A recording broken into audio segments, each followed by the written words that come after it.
Hello, Bible in a Year family. I didn't say howdy that time. Oh, How about that? yeah. This book, man. This book. Episode 219. 219. That's crazy. Tanner. Yes.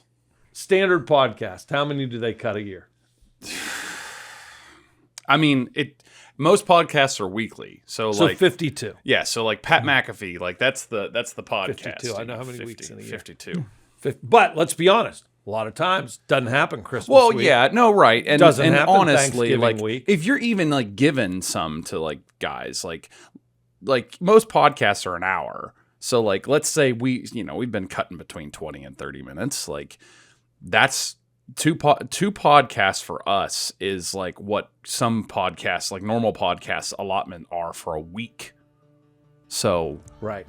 We're on episode 219. Yeah. That is Captain Insano, shows no as mercy. Bobby Boucher would say. Pat You don't even McAfee. know who Bobby Boucher is. Never do you? heard of it, but it Oh. sounds French. David, the great It sounds French. yeah, He's Bobby French, Boucher, all right. Bobby Boucher is the greatest movie football player of all time. It's the water boy, Adam Sandler. You don't know who Adam Sandler is either, do you? You're a hard dog to keep on the front porch. You know who I do know? Ezekiel. He's good. He's a great guy, and we are going to talk about Ezekiel 7 through 10 today. At some point. Here we go.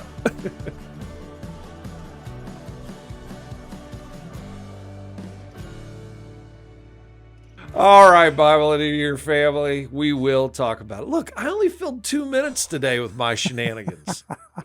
Is shenanigans an Irish word? I believe it is. I think it actually and is. you are Irish. I am Irish. So- You don't get any more Irish than Kevin Brian Cain. That is Irish as the day is long. Do you know what the heading is for my notes today? Ezekiel 7 through 10, the end has come. The end has come. Yeah. That's what you're reading right out of the chute, you know. So I mean, my notes for today: Chapter 7, end of the land. Yeah. Chapter 8, idolatry in the temple. Chapter 9, marking the righteous. Chapter 10, and this is huge: God's glory departs the temple. Man. Like, where do you hear that?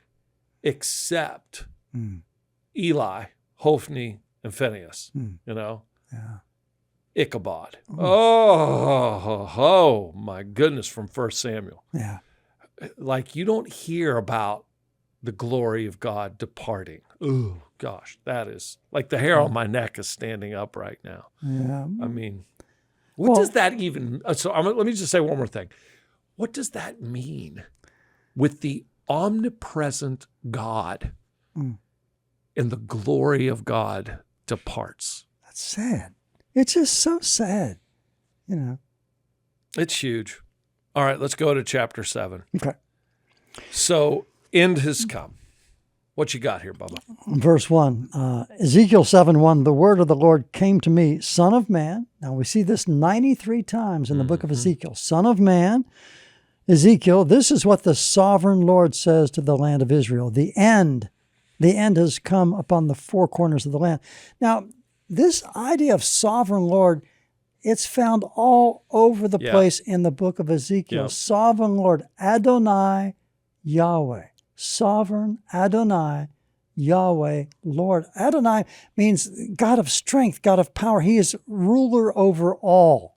100%. All right, so for people who don't understand maybe necessarily what sovereign Lord means, you've explained Lord. What does it mean to be sovereign? He is over all creation, Lord of heaven and earth, that he has all power, all rule. You know what Jesus said at the Great Commission, all authority in heaven and on earth has been given to me. So this is the sovereign Adonai that you see all over the place in the book of Ezekiel. It's even what kingdom means. The Hebrew for kingdom is malkuth. The Greek for kingdom is a word basileia, and it means rule and reign, rule and reign of God. That's the sovereignty of God. Yeah, and it's forever. 100%. So again, remember what we said in the last episode. When Ezekiel is prophesying in this section here, this is during the days when Jehoiachin was carried away. Yeah. So what you read about, and think about how many times did we say Book of Jeremiah is not chronological. You're here, you're there, you're here, you're there. You're jumping all over the place.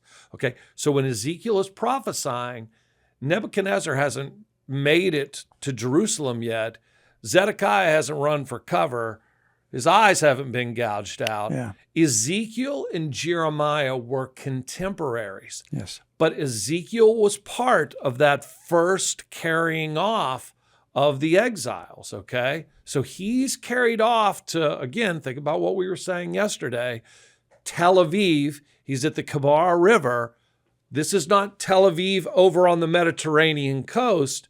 You got to go 578 miles across Israel and in deep into Iraq. You go from, the east coast of Israel on the Mediterranean, Tel Aviv, to the east coast of Iraq, okay, to get to where Ezekiel is, 578 miles away during the time of Jehoiachin, his exile to Babylon. Again, Nebuchadnezzar hasn't destroyed the city of Jerusalem yet, but that's what we're reading about here. Yeah. We're reading about what is to come. And as I read it, like verse 5, I'm looking at that. This is what the sovereign Lord says, disaster, unheard of. You guys ain't seen nothing like you're about to see. Unheard of disaster. See, it comes. The end has come. The end has come in verse 6. And you'll notice now when we were like in Isaiah, Jeremiah, Lamentations, a lot of that literary genre was Hebrew poetry. A lot of Ezekiel is straight up prose narrative. Yeah, it certainly is. It certainly is. I will tell you this. As I'm reading this chapter, 7, one of the notes that I made in my Bible is in verse 24. Let me actually start with 23. Prepare chains. Wow. For the land is full of bloodshed. It goes back to that thing that we read about Noah. I can't remember what episode that was. All of the earth was filled with violence. Man. Prepare chains. For the land is full of bloodshed and the city is full of violence. Here it is. I'll bring the most wicked of nations to take possession of their houses. I'll put an end to the pride of the mighty, and their sanctuaries will be desecrated. And here's what I wrote in my Bible. Conquest of the promised land turned upside down. Wow. That's profound. When you think about crossing that Jordan River, man, what were they doing? I'll read it in terms of what they were doing when they crossed like the book of Joshua, okay? Sure. I will bring the most holy of nations to take possession of their houses. I will put an end to the pride of the mighty, and their sanctuaries will be desecrated, meaning the Canaanites. Yeah. But that's not what is happening here. This is God saying, I'm going to bring the most wicked of nations, the Babylonians. And I mean, let's sit on that for a second. Why is Israel being carried off? Because they are wicked to the core. Yeah. And yet, God is bringing the most wicked of nations to overthrow their exhaustive wickedness. Like, how bad was Babylon? Yeah. And then you start thinking, when you get there, set up homes, have families, marry. You want to talk about in the world, but not of the world? And I know that doesn't appear in the scripture, but the overall idea is there. I mean, this is, oh my gosh, this is awful. They totally rejected God. They did. And I find this interesting. If you just go back to yesterday, just for a moment, in Ezekiel 6:14, then they will know that I am the Lord. And then in today's readings, in Ezekiel 7:4, then you will know that I am the Lord. And Ezekiel 7:9, then you will know that it is I, the Lord, who strikes the blow. And then we end chapter 7 with chapter 7, verse 27, then they will know that I am the Lord. I mean, God Almighty is in control. He's the ruler of heaven and earth. And the Hebrew people had forgotten that, and now they're going to know. It's, I think that word exhaustive is just so critical here, so vital to the understanding.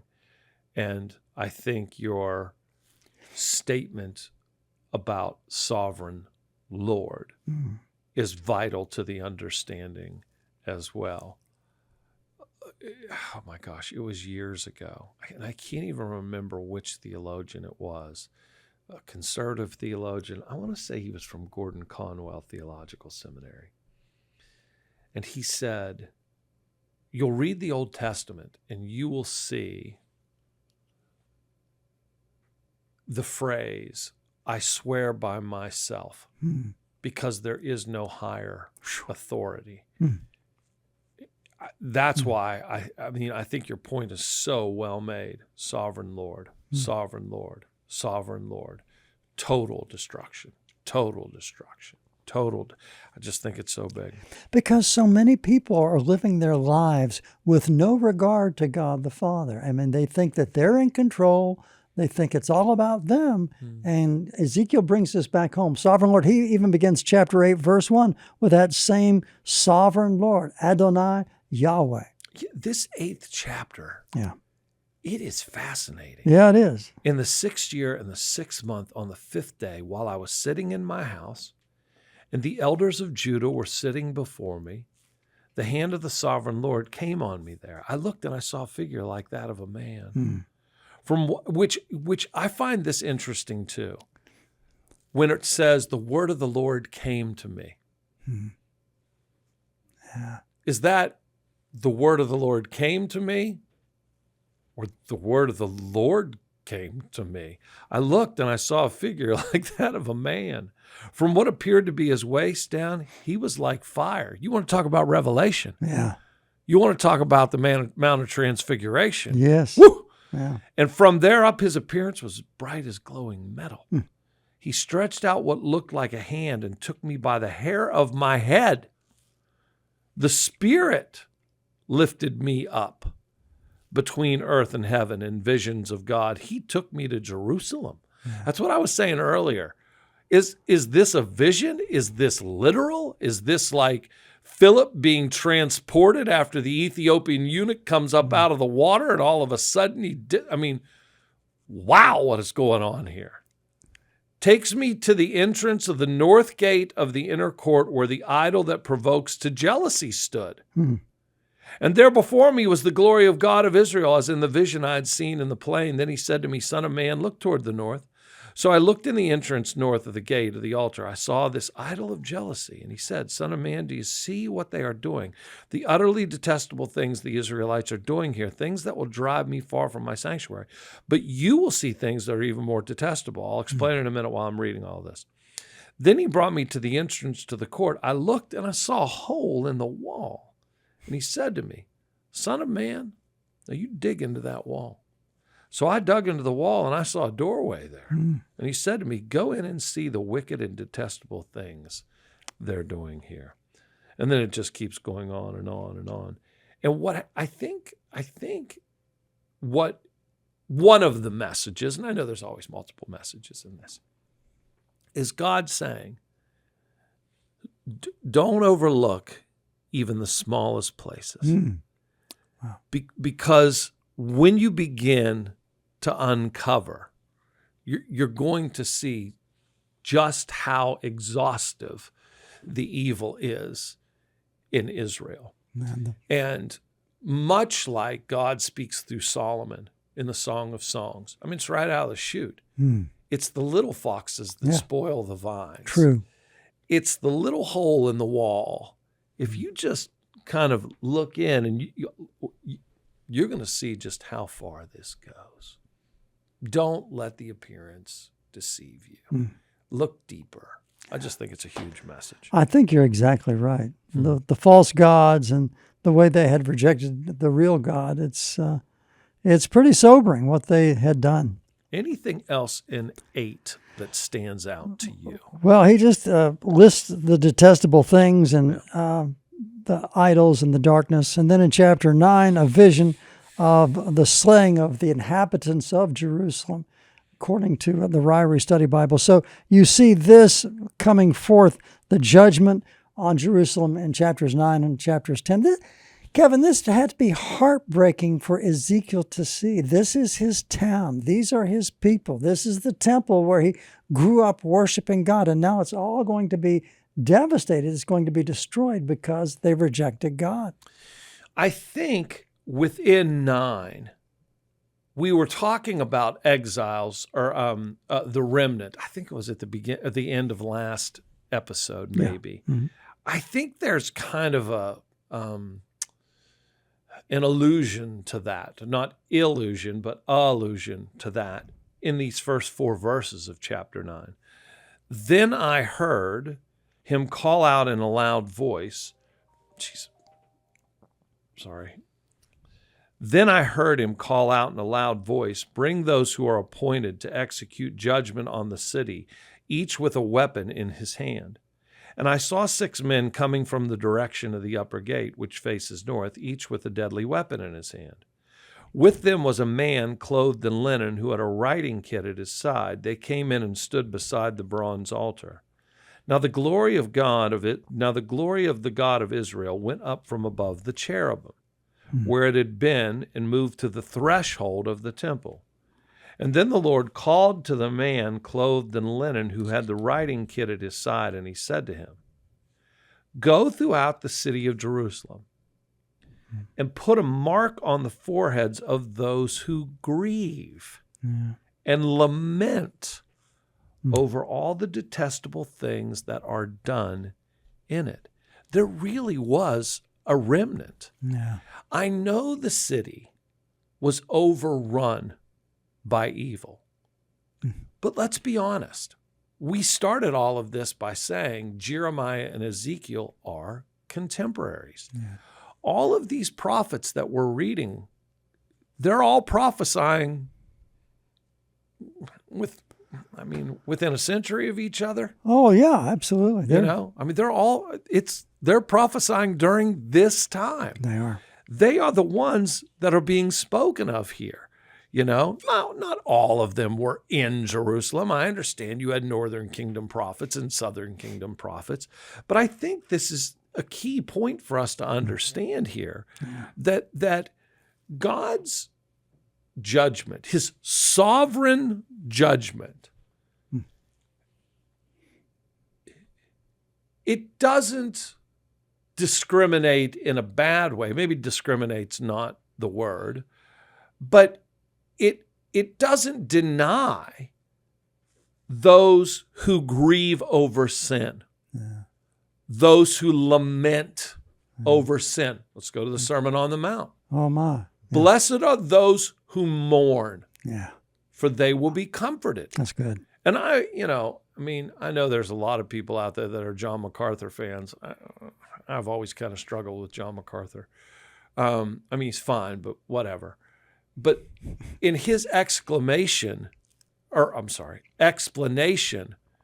remember that from years ago. I did a study on the Sermon on the Mount that he'd put together, and that's one of the things that I remember that he'd said in that. Yes, this is mourning over the loss of a loved one. Okay, we get that. But the way that he described it was, blessed are those who mourn over sin. And I just think that's a critical point there. Yeah. Even if things are bad and there's darkness, there's still people that really believe in God. They live their lives for him. They're true to him. They trust him. You see that from Genesis to Revelation. What else in 9 do we need to bring out, David? Well, the cherubim are mentioned here again, and we'll see more of them, but you see them in 9:3. But then this concept of sovereign Lord in chapter 9, verse 8. All this was done. Ezekiel says, I fell face down crying out, sovereign Lord, are you going to destroy the entire remnant of Israel in this outpouring of your wrath on Jerusalem? And he said to me, the sin of the house of Israel and Judah is exceedingly great. The land is full of bloodshed, injustice. And so God Almighty is communicating his sovereign will to Ezekiel in this context. I see the evil happening in Jerusalem, Judea, Israel, and I cannot help but think that some of our cities have turned into just places of violence. The shootings and the killings. I think God is calling people to come back to Christ through this book in Ezekiel. There's a lot of power in that. I agree with you totally. I really do. Let's bring it to 10 as we're sitting on the 21-minute mark here. Vision. You see in this 18th verse, it's just, it's the glory of God leaving. The glory of the Lord departed from over the threshold of the temple and stopped above the cherubim. This is scary, man.